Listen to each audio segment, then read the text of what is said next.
श्री वल्लभाधीश की जय, श्री गुसाई जी परम दयाल की जय, श्याम सुंदर श्री अमने महाराणी की जय, श्री हरिराय महाप्रभु की जय, ગોકુલ નાથ કી જય.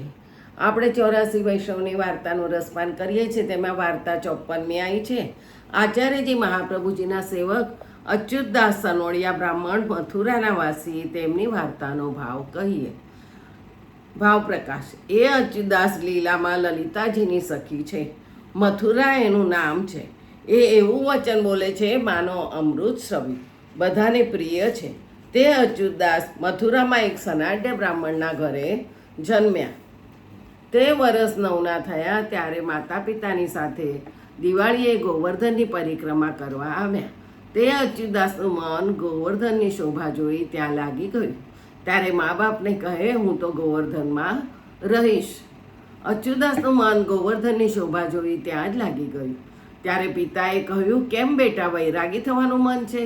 ત્યારે અચ્યુતદાસે કહ્યું, હું તો વૈરાગી છું, મારું લગ્ન તો થયું જ નથી. આપણા સગા સંબંધી આનોરમાં છે, ત્યાં થોડાક દિવસ રહીશ. ગોવર્ધનની 10-20 પરિક્રમા કરી મન થશે ત્યારે હું પાછો આવીશ.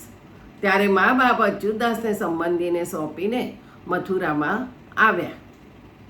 વાર્તા પ્રસંગ 1. એ અચ્યુતદાસ આન્યોરમાં રહેતા. ક્યારેક પારાસોલી, ક્યારેક શ્રીકુંડ, ક્યારેક ગોવર્ધન, એ પ્રકારે રહેતા. પછી આચાર્યજી જ્યારે ગોવર્ધનની તળેટીમાં પધાર્યા ત્યારે આન્યોરમાં સદુપાંડેના તેના ઘર સહિત સેવક કર્યા અને શ્રીનાથજીને પર્વતના અંદરથી બહાર પધરાવ્યા. ત્યારે અચ્યુતદાસને દૈવી જીવ જાણી નામ નિવેદન કરાવી કહ્યું, તમે શ્રીનાથજીની સેવા કરો.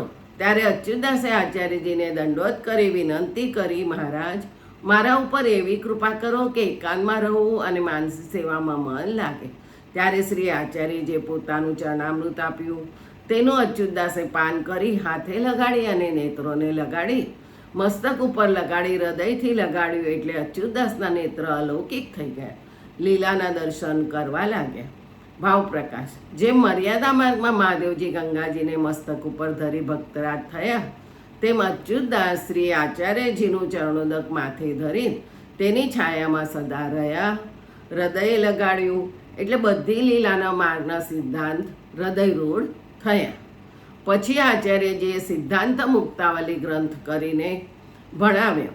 તેથી માનસી સેવામાં મગ્ન થઈ ગયા. તેઓ ગોવિંદકુંડની પાસે ગુફામાં રહેતા, નેત્ર પ્રેમ રસથી ભર્યા રહેતા. શ્રી ગુસાઈજી નિત્ય તેમને દર્શન દેવા પધારતા.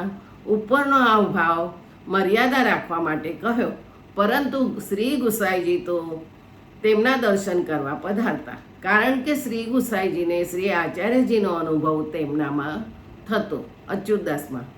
અચ્યુતદાસના નેત્રમાં શ્રી મહાપ્રભુજી ઝલકતા.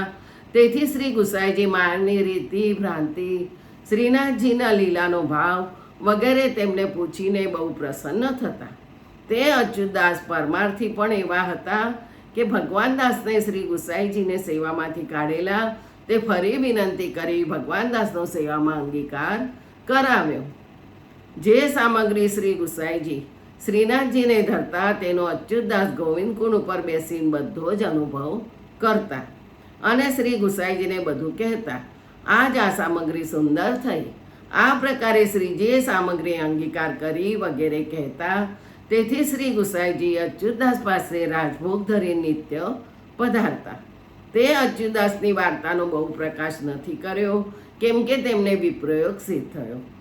રસ સંબંધી વાર્તા લોકમાં પ્રકાશ કરવી નહીં, તેથી એનું વર્ણન કર્યું નથી. તે અચ્યુતદાસ એવા ભગવતી હતા. એમની વાર્તા ક્યાં સુધી કહીએ. વાર્તા 54મી. કૃષ્ણાર્પણમ.